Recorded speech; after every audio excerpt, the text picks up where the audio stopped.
Señores, tengan ustedes buenos días. Los saluda el Teniente Coronel Ejército del Perú, Omar Orlando Vargas Sarmiento, en situación de retiro. El día de hoy vamos a ver lo que es el inicio, señores, de este módulo que es el Derecho Internacional Humanitario, que se va a comportar específicamente o se va a aperturar específicamente cuando se van a dar los conflictos armados, ¿correcto?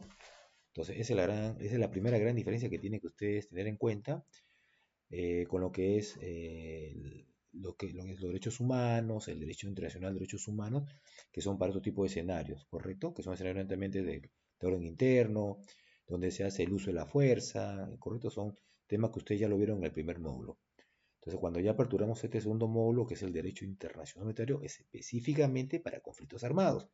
Y cuando vamos hablando de conflictos armados, nos estamos refiriendo que acaba de intervenir de manera esencial y principal las Fuerzas Armadas de todos los estados. ¿Correcto? Muy bien. Vamos a continuar. Bueno, en el siguiente sumario para la presentación vamos a ver las generalidades, principios, el ordenamiento jurídico y los tipos de conflictos que hay. Y finalmente un tipo de conclusiones. Antes de iniciar, señores, lo que es el derecho internacional humanitario, que es una rama, ¿correcto? Una rama del derecho internacional público, es conocer qué cosa es la rama, qué cosa es el derecho internacional público. Siempre me gusta explicarles algo así, un ejemplo muy sencillo.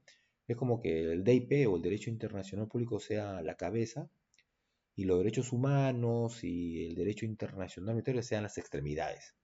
¿Correcto? ¿Por qué? Porque este derecho internacional público tiene una serie de derechos dentro de esta norma internacional. ¿Cuál es el objeto, señores? Es regular las relaciones internacionales de los estados. ¿Correcto? Y su finalidad principal es lograr la paz y la armonía internacional. ¿Correcto? Acá pues está promovido por una serie de organizaciones mundiales, tratados internacionales, ¿no? Mecanismos, instrumentos, qué sé yo.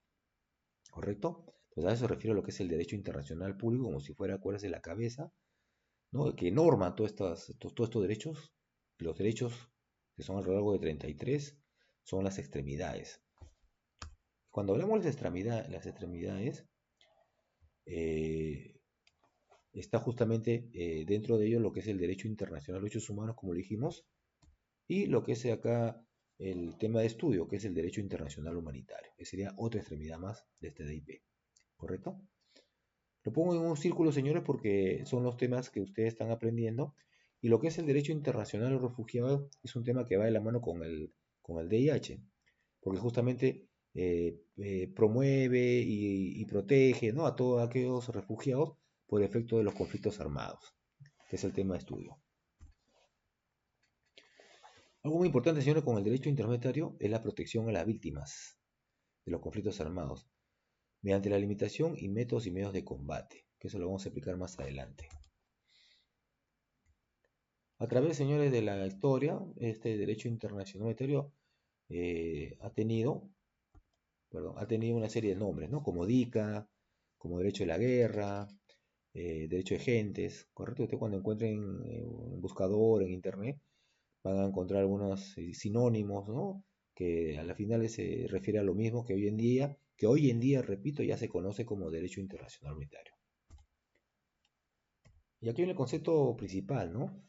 Que voy a pasar a lectura. Ramas del DIP, ya lo explicamos, acuérdense que el DIP es la cabeza y una de las extremidades, o las ramas es el DH, que regula las relaciones entre los estados beligerantes, o sea, hablamos de estados beligerantes, de aquellas fuerzas que pertenecen a los estados miembros, ¿correcto? Que son países reconocidos, países que son formales, estados que van a firmar convenios, tratados internacionales, y eso le da justamente la beligerancia a sus fuerzas armadas de hacer el brazo legítimo, ¿correcto?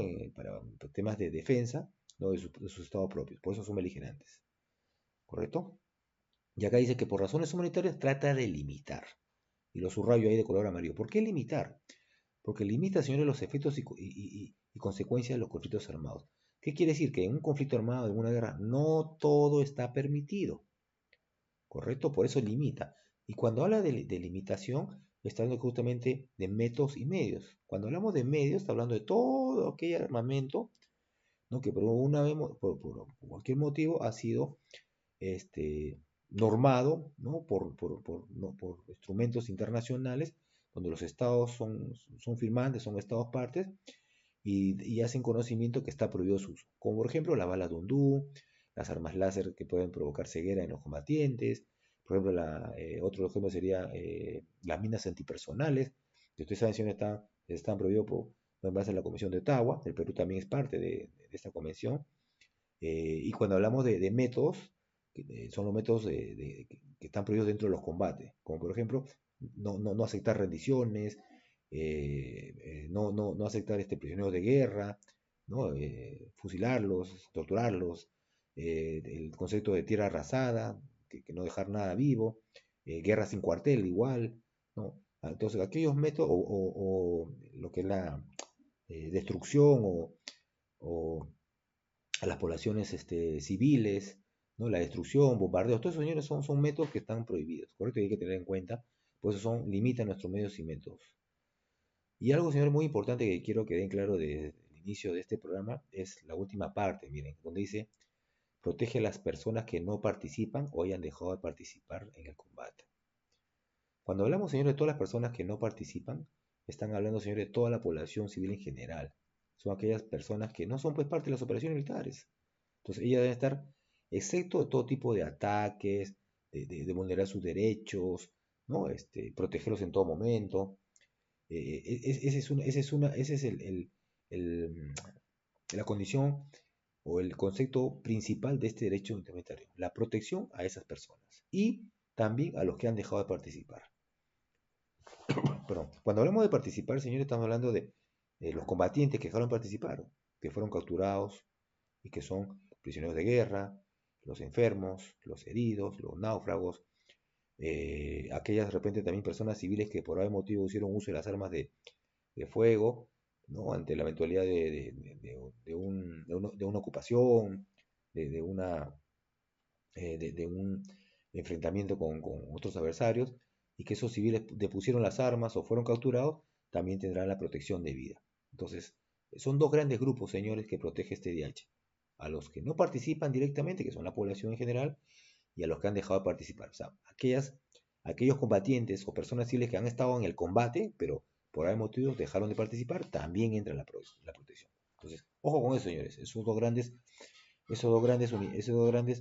este, eh, universo de personas es lo que protege el DH. Bueno, ya lo dijimos acá, en la explicación anterior del concepto. ¿Y a partir de qué momento dice, no? Señores, se aplica en todo momento cuando hay una situación de hecho, ¿correcto? Que puede ser una situación de ocupación, ¿correcto? Eh, entonces, no hay necesidad de que exista realmente una declaratoria de guerra, como antiguamente hacían los conflictos de las guerras mundiales, ¿no? Donde un Estado declaraba la guerra a otro Estado y formalmente ¿no? Nombrado por el Congreso, pedido del presidente, qué sé yo, y se inician las operaciones. No. No hay necesidad, señores, para que el DH entre a ser parte de la protección. El DH entra, señores, así sea una simple incursión, una invasión de un Estado a otro Estado, y así no haya declaratoria de guerra, inclusive hasta una operación de repente, por muy simple que sea de pasar una frontera y tuviera enfrentamiento con otra patrulla porque, bueno, dio cuenta que está fuera de sus límites y hay un enfrentamiento, desde esas situaciones, señores, que pueden ser muy pequeñas, ya se tiene que aplicar este derecho de intermediario con la protección de vida. ¿A quiénes? Ya los dije, a los que no participan o han dejado de participar. ¿Correcto? Y para el tema de estudio tiene tres casos, ¿correcto? Como hablamos de conflictos de guerra, son tres casos. ¿Cuál es la primera? El conflicto armado de carácter internacional, el conflicto armado de carácter no internacional y el conflicto armado interno internacionalizado.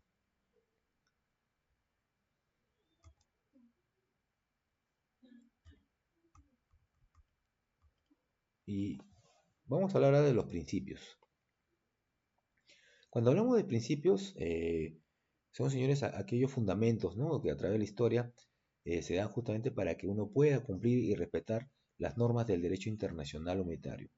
Y es también importante, señores, para nosotros que somos militares y que nos va a servir bastante, señores, para el proceso militar de toma de decisiones, tener en cuenta estos principios, de tal manera que cuando tenemos que tomar una decisión qué cosa vamos a atacar, qué cosa no vamos a atacar, qué es un objetivo militar, qué no es un objetivo militar, cómo se van a realizar las operaciones de combate, es un ataque, es una defensa. Estos principios, señores, nos van a ayudar a nosotros para poder tomar una buena decisión, ¿correcto? Cuando hablamos del principio de humanidad, básicamente estamos hablando, señores, al principio de darle ese respeto también a la persona que va a participar o al combatiente que va a participar. Si yo de repente lo puedo minimizar o neutralizar a un combatiente con un disparo, ¿no? Con el disparo de una pistola, de un fusil, qué sé yo, lo puedo hacer. Pero de repente, ¿qué necesidad habría por ejemplo, como antiguamente, señores, teníamos en antiguas guerras el uso, por ejemplo, del lanzallamas, de quemarlo vivo y que sufra innecesariamente? Entonces, señores, ese es algo inhumano que se ha dado en los conflictos. Entonces, a eso se refiere el principio de humanidad, ¿no? No lo puede neutralizar así, lo puede disparar, no puede disparar y con una bala, ¿no? O con dos, de repente, no sé, un tipo de enfrentamiento lo voy a neutralizar. O sea, no hay necesidad de usar ese tipo de armas, por eso también está prohibido lo que son las lanzallamas, ¿no? O sea, a eso se refiere, ¿no? Tener en principio esa categoría de humanidad cuando uno se enfrenta en los conflictos, en las operaciones militares. Cuando hablamos de distinción, señores, estamos hablando básicamente de poder distinguir entre quienes participan y quienes no participan. Hay que tener claro para el planeamiento este tipo de categoría de personas y también los objetivos militares. ¿Qué cosa es un objetivo militar y qué cosa no es un objetivo militar? Y ante la eventualidad de esos objetivos militares tiene que también evaluarse lo que es el daño incidental o colateral, que viene justamente con el principio que está a continuación, qué cosa es la necesidad militar. La necesidad militar, señores, para que lo puedan entender, y nosotros que somos militares nos interesa mucho, es como si fuera, señores, la misión. Ustedes saben, señores, que para cumplir cualquier tarea, por más pequeña que sea, necesitamos una misión. Sin una misión, no podríamos nosotros poder trabajar. Y la misión, señores, se convierte justamente en el planteamiento del problema, ¿no? De una manera metodológica explicando. Y cuando hablamos de planteamiento del problema o la misión, tenemos que hacer un análisis de esta misión, ¿correcto? ¿Y cuál es lo importante acá en lo que es en la perspectiva del derecho internacional militar, la necesidad militar? Pero cuando a la eventualidad de una misión, a nosotros nos dan una misión y tenemos que cumplirla. Pero al momento de cumplir esa misión, dentro de lo que es el derecho internacional monetario, tenemos que realizar la evaluación del daño incidental o colateral que vamos a tener para cumplir esa misión. ¿Qué quiere decir? Que ustedes mentalmente tienen que analizar mediante una balanza cuál es el grado de, de, eh, de daños, ¿no? Por así decirlo, de daño que va a causar el cumplimiento de mi misión. Si los daños son mayores, entonces nosotros tendremos que buscar otro curso de acción o otra forma de acción. De tal manera que esos daños se minimicen a lo mínimo y yo pueda cumplir una buena tarea, un buen cumplimiento de misión. Y para eso justamente estaba la explicación anterior que le daban los métodos y medios para hacer la guerra. A eso se refiere la necesidad militar. Porque de todas maneras la tengo que cumplir, pero tengo que una evaluación previa. Limitación, señores, ya lo hemos explicado, justamente va de la mano con los métodos y medios, que no todo está permitido, ya expliqué algunos medios y expliqué lo que son los métodos. Y cuando hablamos de la proporcionalidad, señores, estamos hablando justamente de eso, de poder dentro del planeamiento ver los métodos y medios que van a ser proporcionales justamente, en este caso, a la amenaza requerida. Quiere decir que si, por ejemplo, yo tengo, no sé, que conquistar un área donde solamente va a haber personal de infantería, ¿correcto? Y no va a haber blindados, pura infantería, y de repente aledaños a esas unidades de infantería que tienen ametralladoras, morteros, hay una pequeña localidad o hay de repente un caserío, y si yo voy de repente con blindados a atacar ese objetivo militar, porque los ametralladoras, los morteros o estas unidades de infantería son objetivos militares, yo lo puedo destruir. Pero de repente yo puedo ir con demasiada o excesiva fuerza, ¿correcto? De metros y medios, o de medios, perdón, y yo al comenzar a hacer esos disparos, al comenzar a hacer mi ataque, puedo dañar incidentalmente o colateralmente a ese caserío, a ese pueblo, sobre todo a esa región. Entonces, y ahí justamente viene lo que es el principio de limitación, o sea, no todo está permitido. Y se habla de la proporcionalidad porque lo que se quiere evitar con la proporcionalidad es evitar el daño incidental. Por eso que dentro de la explicación, señores, hay dos principios muy importantes que van de la mano con lo que es el planeamiento del proceso militar de toma de decisiones. El de necesidad militar, porque es el cumplimiento de nuestra misión, y el de la proporcionalidad. ¿Correcto? Que es evitar en todo momento el daño incidental o colateral mayor a la ventaja militar esperada. En este caso, al cumplimiento de mi misión. La proporcionalidad, señores, no tiene nada que ver con la potencia combativa relativa. Ojo con eso. La potencia combativa relativa es un antecedente histórico de cómo las unidades se van a comportar y cómo se van a enfrentar para lograr en este caso la victoria, el éxito, ¿correcto? Eso es otra cosa. Como por ahí a veces escucho decir, ya, si el enemigo tiene 2 tanques y yo tengo 8, no lo puedo atacar. Mentira, sí se puede, señores. Y además vamos a lograr de repente la victoria. A eso no se refiere la proporcionalidad. Acá la proporcionalidad se refiere con nuestros medios que vamos a utilizar, nuestros métodos, evitar el daño incidental o colateral de quienes, acuérdense, de los que no participan en los conflictos armados. A eso va la protección. Ahí va a referir la protección de estas normas del derecho internacional humanitario. ¿Correcto? Bueno, y acá es prácticamente lo que es los conceptos que hemos estado hablando, ¿no? Se lo dejo, señores, en la diapositiva, con algunas normas, y para que usted le pueda dar detalle, pero ya en la parte inicial hemos dado a conocer de manera resumida todos a qué se refiere cada principio, ¿correcto? Esta diapositiva, señores, yo la voy a colgar también en PDF para que ustedes la tengan, la puedan revisar y puedan ampliar lo que estamos conversando. También quiero decirles, señores, de que nosotros también tenemos un conversatorio el día que está programada, ¿correcto?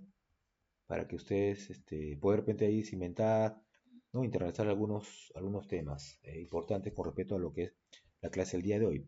Pues he pasado rápidamente las diapositivas, ¿no? Para ahora, tocar este tema que es muy importante, lo que es la perfidia. ¿Qué cosa es la perfidia, señores? Perdón. Señores, la perfidia, eh, como concepto, se dice que es engañar deliberadamente al enemigo, ¿correcto? De engañar, o sea, con sus actos de buena fe. ¿Cómo yo engaño legalmente al enemigo con actos de buena fe? Por ejemplo, ustedes saben, señores, que dentro del derecho internacional hay una serie de símbolos y distintivos de protección. Dentro de ellos está pues la bandera Cruz Roja, está la bandera de la Media Luna Roja, está la bandera blanca, por ejemplo, ¿no? Y ahí me voy a centrar. ¿Qué cosa es la bandera blanca? La bandera blanca es un signo distintivo de protección que significa parlamento, parlamentar, hablar entre dos fuerzas que están posiblemente en una confrontación, ¿correcto? Entonces, si una de estas fuerzas levantara la bandera blanca, no significa, ojo, repito, no significa rendición, no significa tregua, no, significa parlamentar. Quiere decir que de repente uno de los más antiguos, esta unidad militar, se puede acercar con la bandera blanca, ¿no? Acompañado de repente de uno o dos efectivos, y desea parlamentar, o sea, desea conversar con el otro, con su par, ¿no? Con el otro que está al comando. De todas maneras, llegado a las conclusiones finales de esta conversación, de la manera de conversar, puede tener resultados, ahí sí, de repente de una rendición, de una tregua, qué sé yo, ellos conversan. Entonces es un acto de buena fe porque estoy apelando a un signo instintivo, ¿no? ¿Qué pasaría, señores, si yo levantara la bandera blanca? Entonces la otra fuerza adversaria dice, han levantado la bandera blanca, ellos quieren hablar con nosotros. Entonces ustedes como que bajan la guardia, se distraen, ¿correcto? Y de repente la fuerza que levantó perdón, la bandera blanca, hace un ataque intempestivo y nos agarra de sorpresa. Entonces nosotros hemos engañado en este caso a esa fuerza, levantando una bandera blanca y haciendo un uso discriminado de las armas de fuego, o toda nuestra potencia de fuego, porque lo hemos engañado. Ellos han bajado la guardia pensando que nosotros queríamos hablar, y en el momento que han querido hablar, nosotros hemos comenzado a disparar ráfagas de, no sé, de fusiles, de ametralladoras, qué sé yo. Entonces los hemos engañado. ¿Apelando a qué? A un signo instintivo. Eso, señora, es la perfidia. Y ese es el ejemplo que les pongo acá para que me puedan entender. Mira, acá justo está la bandera blanca que significa parlamento. Pero con respecto al ordenamiento jurídico, que sustenta la aplicación del derecho humanitario tenemos principalmente, o son, no son cuatro. Están los convenios de Ginebra, están los convenios de La Haya, está el derecho constitucional y el derecho tipo mixto, ¿correcto? ¿A qué se refiere a los convenios de Ginebra? Se refiere a los cuatro convenios de Ginebra. Son cuatro convenios de Ginebra, señores. El primer convenio de Ginebra, todos son del año 1949, como usted puede ver ahí. Se refiere a la protección de los heridos en campo de batalla, el segundo, la protección de los heridos y náufragos en el mar, o sea, en el agua. El tercer convenio, que es trato de prisioneros de guerra, y el cuarto convenio, que es protección de vida a las personas civiles en tiempo de hostilidades, ¿correcto? Este, estos convenios también tiene un mini convenio que tiene por título el artículo 3 común a los cuatro convenios de Ginebra. ¿Por qué lo refiero acá, señores? Porque este artículo se dice común porque va a estar en el primero, en el segundo y en el tercer y en el cuarto convenio. Ojo con eso. Este artículo va a estar en esos cuatro convenios. ¿Correcto? Y ese artículo, señores, es un artículo especial. Es un artículo que solo se refiere para conflictos armados de carácter no internacional. Mientras que los cuatro convenios anteriores se van a referir para lo que es los convenios, perdón, los conflictos armados de carácter internacional. Y cuando hablamos de conflictos armados de carácter internacional es fácil, puede ser entre dos estados, ¿no? Estado A y B entran en guerra, operaciones militares, qué sé yo. Ya, ese es un conflicto armado de carácter internacional. Y cuando hablamos de un conflicto de carácter no internacional, estamos hablando de los conflictos que suceden dentro de los propios estados. ¿Entre quiénes? Entre las fuerzas del Estado, o la fuerza pública del Estado, o las fuerzas armadas del propio Estado, con grupos disidentes, grupos armados organizados, grupos no gubernamentales, grupos hostiles, ¿no? Que por algún motivo luchan, ¿no? Mediante la violencia, luchan para poder tener el poder del Estado. Hay ejemplos, montón, en todos los estados se dan estos conflictos armados de carácter no internacional. No sin antes decirle que los únicos que pueden determinar y evaluar si en su propio estado hay un conflicto de carácter no internacional son los propios estados. No hay una organización internacional, mundial, que pueda decir, oye, en tu estado B, C, Z hay un CANI, que significa conflicto armado de carácter no internacional. No, los propios estados son los que van a determinar, mediante sus normas, implementar las normas internacionales, que en este caso es el artículo 3 común, ¿no? Dentro de las normas nacionales. Y acá está referido, señor, todo lo que concreta el artículo 3 común, ¿correcto? Lo dejaré para que ustedes puedan ver. Además, existen tres protocolos más dentro de lo que es los convenios de Ginebra. El primer protocolo, que es relativo a los CAI, ya tiene que ir aprendiendo los términos. CAI significa conflicto armado de carácter internacional, todos son del año 1977. Y el protocolo 2 es un protocolo muy importante, señores, que refiere la adición de la protección en los conflictos armados de carácter no internacional. Entonces, haciendo un resumen, tenemos cuatro convenios, tenemos un artículo 3 común que se repite dentro de los cuatro convenios, pero solamente es para CANI. Y tenemos dos protocolos que son para conflictos, que es el primer protocolo del año 1977 y el segundo protocolo que también es para conflictos, pero de carácter no internacional. Y tenemos un protocolo todavía, eh, no es reciente, pero sí yo creo que es nuevo dentro de la protección que se dio en el año 2005, correcto, que es el denominado protocolo 3, lo que es el cristal rojo, correcto, con el nuevo signo distintivo de cristal rojo. Como ustedes lo ven ahí a la derecha, es, de- es como si fuera un rombo, ¿no? Un rombo, ¿no? Marcado por dentro de un recuadro color rojo, ¿no? Y el centro color blanco.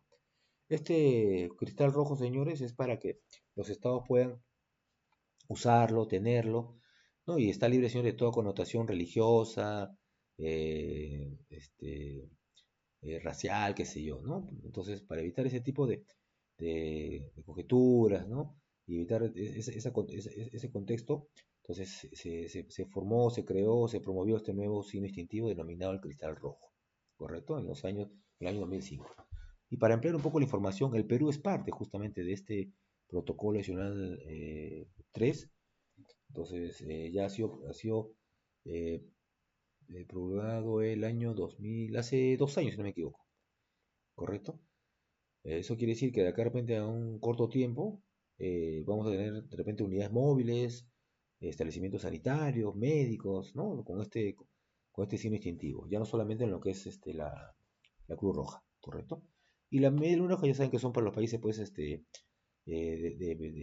Oriente, ¿no? De Asia, por un tema religioso más que todo. Bueno, acá está la explicación de lo que es el protocolo 1, el protocolo 2, el protocolo 3. y vamos a entrar con todo lo que es los convenios de La Haya, ¿no? Se inicia, señores, en el año 1899. Y es importante, mire, ¿qué cosa abarca los convenios de La Haya, ¿no? Que se inicia en este año 1899 y que después ha continuado con diferentes tratados y normas internacionales? Abarca, señores, tres aspectos muy importantes. La conducción de las operaciones, que versan lo que es el ataque y la defensa, o sea, cómo las Fuerzas Armadas se deben comportar y deben proteger en la conducción de las operaciones, ya sea en el ataque o la defensa, ¿correcto? Con una serie de normas. Está lo que es el concepto de ocupación. ¿Qué cosa va a pasar cuando un Estado ingresa a otro Estado que no es el suyo y de una otra manera tiene posesión del terreno, tiene posesión de una parte del terreno? Ya no era como antiguamente, señora, creíamos que el país que entraba o invadía o ocupaba un país que no era el suyo podía hacer lo que le venga el plazca. No, ya no. Con este tipo de normas de la Convención de La Haya, al comandante de operaciones que ingresa a otro estado y que posiblemente ya consolide el terreno en un área o región determinada, tendrá una serie de responsabilidades que justamente lo va a poner ahí en el derecho de ocupación. Y a ese comandante se le va a dar el derecho de ocupación. O sea, él es el que tiene la responsabilidad de velar por todo el control del orden interno, ya sea en la parte administrativa, logística, de esa región, de esa localidad, de esa población. O sea, miren la responsabilidad que le da al comandante, ¿no? Que realiza las operaciones. No solamente la parte militar y sus responsabilidades que pueda tener él en base a la misión que pueda tener, que seguro posiblemente sea continuar con las operaciones porque no son estáticas. Acuérdense, las operaciones militares no son estáticas. Ya sé que van a avanzar o retroceder, pero no son estáticas y aparte le tienen que dar esa responsabilidad. O sea, es un gran trabajo. Y el otro concepto que abarca los convenios de La Haya es el concepto de neutralidad. Y se habla del concepto de neutralidad para aquellos países que no participan directamente, pues, que se mantienen aislados, ¿no? Se sienten alejados de no querer apoyar ni a uno ni a otro Estado. Y ese concepto de neutralidad tiene que respetarse, señores. Sino que, ¿qué pasa, señores? Que los conflictos armados de carácter, sobre todo internacional, a eso me refiero, no siempre van a ser pues entre dos estados fronterizos. Pueden existir conflictos que no necesariamente son fronterizos, o sea, puede estar alejados o separados por dos, tres países. Entonces, esos países que se encuentran al centro, digamos, son neutrales, ellos no participan en las actividades.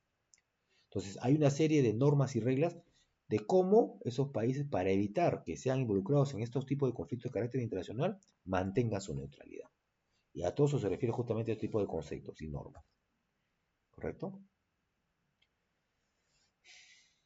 Bueno, este código, señor Elibe, es un código que se da en la Guerra de Secesión de, 1800 de Estados Unidos, cuando entran operaciones. Es un código libre de carácter constitucionario, ¿no? Porque acuérdense, señores, que formalmente se inicia el DH después de la Segunda Guerra Mundial, con los convenios de Ginebra, eso tienen que tener clara, ¿no? Y también se inicia de repente en el año 1899, como he visto acá, de lo que es de derecho de la Haya, o los convenios de la Haya, pero ya de manera formal. Anteriormente, señores, no existía el DH. Entonces, ¿qué hacían los estados? Usaban el uso de la costumbre, el principio de buena fe, sentido común, y a través de la historia han habido documentos, ¿no?, de respeto justamente dentro de los propios conflictos armados, sin existir necesariamente lo que era el DH. Uno de ellos es el Código Libre que se da en Estados Unidos, ¿no? Bueno, esto es justamente lo que obligamos el derecho a la Haya, ya lo hemos venido diciendo. Y ahora, abarca, como dijimos, tres grandes conceptos, ¿de acuerdo? Constitución de las operaciones, derecho de ocupación y el derecho de neutralidad. Pero el derecho de la Haya, señores, justamente también abarca dentro de sus convenciones o tratados internacionales lo que son los métodos y medios para hacer la guerra, ¿correcto? Diferente a lo que es los convenios de Ginebra, que también lo expliquemos que son cuatro y tiene este protocolo, que se dedica específicamente a lo que es la protección, ¿no? Protección a las personas que no participan o dejan de participar. En cambio, lo que es derecho de la Haya se encamina a todo lo que son los métodos y medios para hacer la guerra, que también ya lo dijimos anteriormente, los medios es todas las armas, ¿no?, o munición que puede haber entre los conflictos, limita. Y los métodos también ya lo explicamos como método de tierra arrasada, ataques sin cuartel, no dejar sobrevivientes vivos o prisioneros de guerra, no aceptar rendiciones, los ataques discriminados a los civiles, a la población, ¿no?, a todo lo que no es objetivo militar. A eso se refiere justamente, señores, lo que es el derecho de la Haya, ¿no? Bueno, los métodos ya lo hemos explicado. Vamos a ir pasando para que ustedes lo dejen cara de diapositiva. Y lo que hablamos, el derecho constitucional, ¿no? Se basa, señores, justamente en el derecho, en la costumbre establecida, los principios de humanidad, la conciencia pública, el sentido de buena fe. Acuérdense, señor, que todo lo que está escrito en convenios, tratados, normas, convenciones, ¿no? Eso está dentro del derecho positivo, porque usted lo va a encontrar escrito, o sea, lo van a percibir. Pero cuando hablamos de derecho constitucional, es algo que usted no lo puede percibir, pero sí lo podemos tener acá. O sea, por la costumbre que se viene dando, por la buena costumbre, por la buena fe, el sentido común, uno lo puede complementar a la protección de este derecho internacional humanitario. Le voy a poner un ejemplo así muy sencillo. Lo que pasó con nuestro señor almirante Miguel Grau en la guerra con Chile. ¿Correcto? ¿Se acuerdan del recojo de náufragos en el combate de Iquique con esta unidad marítima chilena, donde él rescata a todos los náufragos y le da la asistencia humanitaria, le da abrigo, le da comida, le da medicina? Un acto reconocido no solo entre estos dos países, sino mundialmente, ¿no? Entonces, a eso se refiere este derecho constitucional. En ese momento, señores, no existía pues unas normas, no había un convenio de Ginebra, no había un tratado, no había nada. O sea, él por sentido común dijo, bueno, esta unidad, esta embarcación de combate enemiga ya está fuera, ya no me va a hacer daño, es lógico, pues ya estaba hundida, pero su personal era náufrago, entonces él asistió a su náufrago. Y a eso se refiere este derecho constitucional y siempre pongo el ejemplo de eso, ¿no? ¿Y qué cosa es el derecho tipo mixto? Señores, se habla de derecho tipo mixto cuando es la unión, por así decirlo, de dos derechos, ¿no? O más, que puede ser el derecho de Ginebra con la Haya, el de Ginebra o consuetudinario, el derecho de Ginebra Haya, qué sé yo. Entonces, ¿cómo se da este tipo de derecho tipo mixto? Sencillo, señores. Es cuando uno dentro del proceso de toma de decisiones tiene que eh, justificar, por así decirlo, de repente, su accionar militar, ¿no? Su procedimiento, sus operaciones. Entonces, él para lograr el respeto de este derecho internacional humanitario tendrá que apoyarse en estos documentos, que puede ser mixto, ya sea Ginebra y ya sea La Haya. Y le voy a poner un ejemplo así sencillo. Imaginemos, señores, que el Estadio Nacional sea un gran centro de abastecimiento logístico militar. Si es un gran centro de abastecimiento logístico militar, automáticamente se va a convertir en un objetivo militar, ¿correcto? Porque son pertrechos, ¿no? Todo tipo de clases para apoyo a las operaciones militares. Y está dentro de la zona del interior, acá en el Perú. Entonces, ante la eventualidad de cualquier conflicto armado de carácter internacional, el enemigo, haciendo sus evaluaciones, sus apreciaciones, teniendo la información, va a decir, en Lima, en el Estadio Nacional, en la calle José Díaz, existe un gran centro de abastecimiento militar, que es la que va a abastecer justamente las unidades operativas que se encuentran en la zona de combate. Entonces, el enemigo dice, ese es un objetivo militar. ¿Es ruminativo? Sí, es ruminativo. Entonces, yo tengo que destruirlo o neutralizarlo. Muy bien, dice el comandante que ha designado ese objetivo militar y tiene que cumplir su misión. Pero ¿cómo lo va a hacer? Pues es el cómo, ¿no? Ahora viene el cómo, el planeamiento. Y tiene que respetar las normas del derecho porque ambos países son firmantes. Entonces él dice, muy bien, yo sé que el Estadio Nacional se encuentra en un área urbana. ¿Correcto? Sí. Está en una área urbana, está en el distrito de Lima, Santa Beatriz. Listo. Entonces, ¿qué voy a hacer? ¿Actuaré con tiro de artillería a larga distancia? Posiblemente hay un daño colateral excesivo, ¿no? ¿Utilizaré mi aviación? Hoy en día los aviones de combate pues son bastante rápidos y en una área urbana difícilmente podría de repente tener o sea, difícilmente, de repente lo puede destruir, pero también podría ocasionar un gran daño incidental alrededor, sabiendo que alrededor hay bastante, es una urbana, o sea, hay población.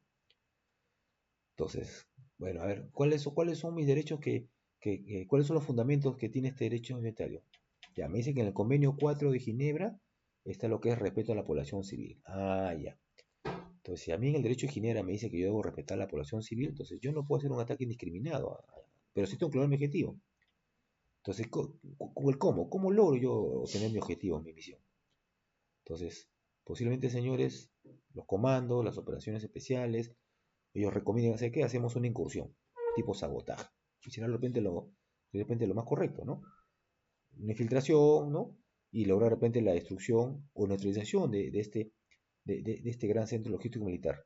Y de repente le pondrá bombas, qué sé yo, y lo logra neutralizar. Eso, señores, ¿qué hace? Que pueda minimizar los daños a la población, minimizar el daño colateral, el daño incidental. Y estaría cumpliendo con el cuarto convenio de Ginebra, sí, porque me dice protección y respeto a la población civil. Entonces lo estoy haciendo, a la ciudad y todo eso, porque está prohibido los bombardeos, de forma indiscriminada. Ese sería un derecho que estoy aplicando acá en respeto. ¿Cuál sería el otro respeto, señores de La Haya? Porque estoy evaluando los métodos y medios para hacer la guerra. ¿Correcto? Porque hemos visto que de repente tiro de artillería, aviación, mis medios son demasiado poderosos, ¿no? Mucha fuerza, digamos, para poder actuar. Y complemento con De La Haya, porque solamente voy a hacer un método y un medio que va a estar dentro de lo aceptado, dentro, digamos, de mis capacidades, ¿no? Para poder yo neutralizar este objetivo militar. Entonces, ahí como ustedes ven en este ejemplo, complementa el derecho de Ginebra o las convenciones, los convenios de Ginebra y la Convención de La Haya. ¿Correcto? Complemento estos dos. Eso se llama el derecho tipo mixto. Estoy cumpliendo con mi misión, voy a realizar un planeamiento para este tipo de operación militar y a la vez estoy cumpliendo con las normas y respeto al derecho internacional humanitario. ¿Cómo? Con el derecho tipo mixto, incluyendo dos derechos, derecho de Ginebra y derecho de La Haya. Entonces sería un ejemplo claro y sencillo que ustedes puedan tener como referencia. Perdón. Protección de la víctima, ya hemos hablado que es derecho de Ginebra, que está involucrado todo lo que es los cuatro convenios de Ginebra y sus tres protocolos. Y los métodos y medios de combate, que también lo explicamos, está referido a lo que es el derecho de la Haya, ¿no? Hay convenios para el aire, para el mar, para la tierra. Está justamente lo que hablamos sobre las armas, ¿no? Y el concepto de neutralidad, ¿correcto? Que también refiere a lo que es el derecho de la Haya. Y también no se acuerden que los métodos y medios de combate se van a dar dentro de la conducción de las operaciones, que puede ser para el ataque o para la defensa, ¿correcto? Para ambos tipos de operaciones.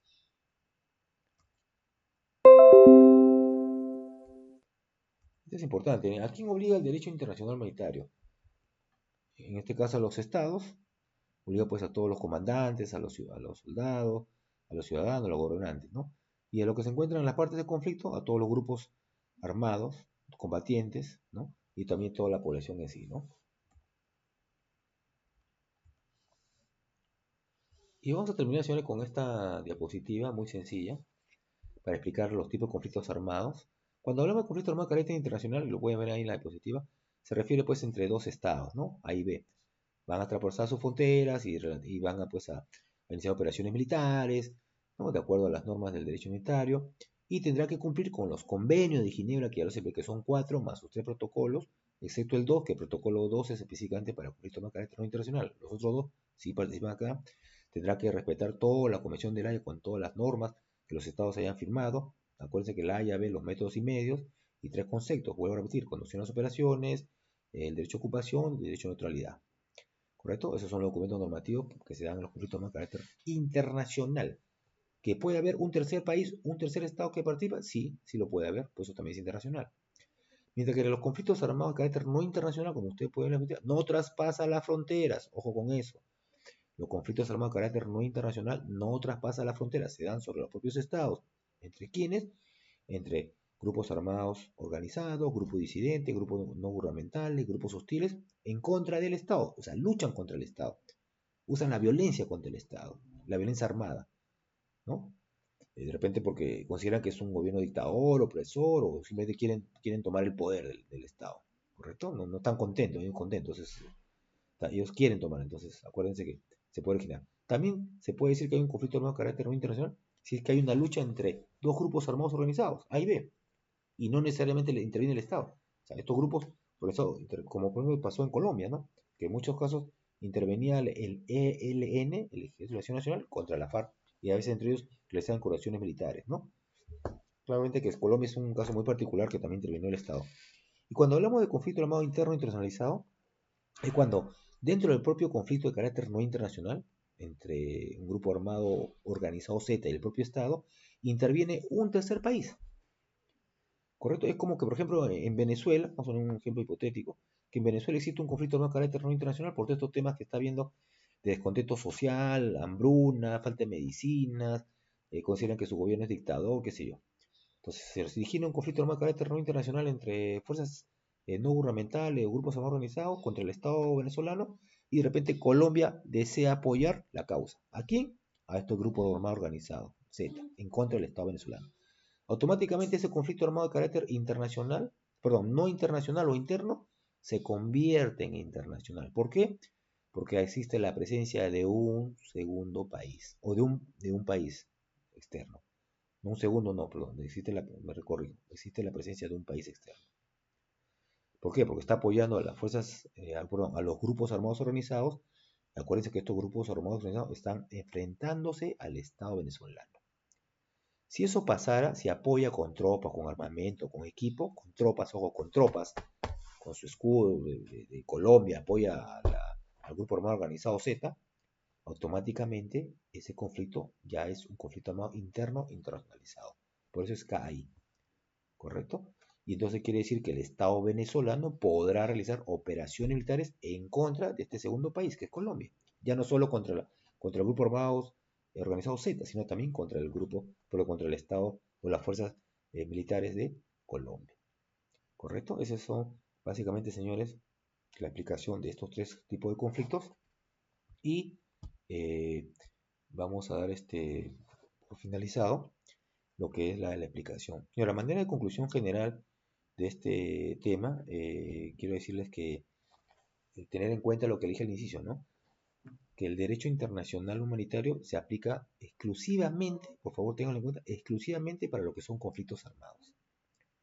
¿Correcto? Ese es el principal.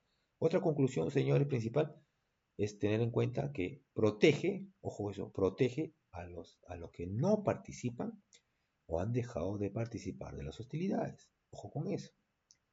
Otros, señores, que se debe atacar solamente a objetivos militares y los que no son tienen la protección de vida. Ojo, tener en cuenta, señores, los principios y los principios importantes que van a ir dentro del planeamiento militar, dentro del proceso militar de decisiones y toda la aplicación que hemos llevado a cabo. ¿Correcto? Y por último, lo que es el ordenamiento jurídico, que son los convenios de Ginebra, que ya dijimos cuáles son, la Convención de La Haya, que también ya le explicamos qué concepto tiene, el derecho tipo mixto, que es la unión, ¿correcto? La combinación, más que unión, es la combinación de protección de ambos derechos ante una situación, ante una eventualidad, ante una misión, con los dos que puede complementar con dos derechos o más, y los tipos de conflictos que le hemos estado acá explicando. ¿Entendido, señores? Entonces, igual tenemos para complementar la obra de la metodología sincrónica, que tenemos también una obra ahí para poder seguir ampliando estos temas, o este tema, perdón, y también tienen ustedes la diapositiva, tienen también lo que es la hoja previa y tienen también lo que es la biografía para que puedan ampliar este tipo de conceptos. ¿Listo? Entonces, eso sería todo, señor, de mi parte. Espero encontrarlos en el conversatorio que está previsto para este programa para las 20 horas. Listo, señores, sería todo. Muchas gracias.